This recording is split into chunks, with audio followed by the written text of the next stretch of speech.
कहावत मशहूर है कि बच्चा समंदर के किनारे खेल रहा था, एक मौज आई उसके जूते को ले गई। तो बच्चे ने साहिल समंदर पर लिख दिया कि समंदर चोर है। करीबी समंदर के किनारे एक मछेरे ने जाल फेंका, बहुत सारी मछलियां उसके जाल में फंसी। उसने साहिल समंदर पर लिख दिया कि इस जैसा बड़ा सखी कोई नहीं है।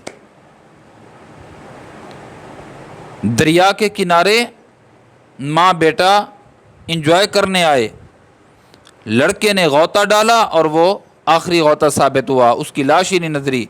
बूढ़ी माँ ने लिख दिया साहिल समंदर पे, ये समंदर कातिल है।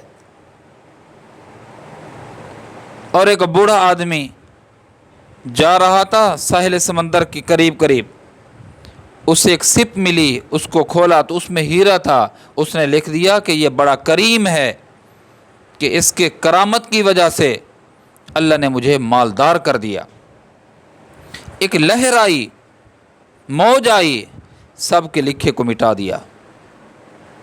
जिसने जो देखा, जिस जाविये से देखा, जो महसूस किया, वो लिख दिया और लहर ने आकर सबको मिटा दिया।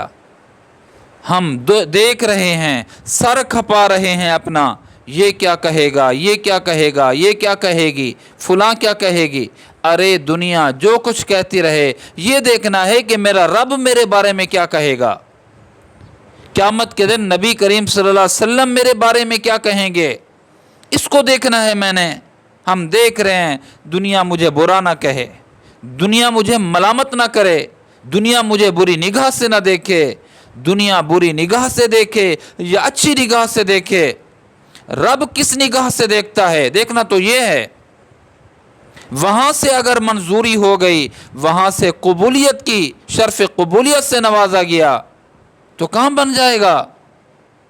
और अगर वहाँ से धुतकारा गया तो दुनिया लाख अच्छा समझती रहे, दुनिया लाख भला समझती रहे, कुछ भी नहीं है। मेरा काम क्या है? मेरा काम है भलाई करना। मेरा अल्लाह का हुक्म क्या कहता है मेरे बारे में? अच्छाई करते रहो। जो बुराई करे, इदफा बिल्लती ही आहसन, जो बुराई करे उसका जवाब अच्छाई से दो। लोगों को मत देखो कि लोग हमारे बारे में क्या कहते हैं। लोग जो कहते रहें, हम हर पल हर आन ये देखना है कि रब मेरे बारे में, मेरे इस अमल के बारे में क्या कहता है।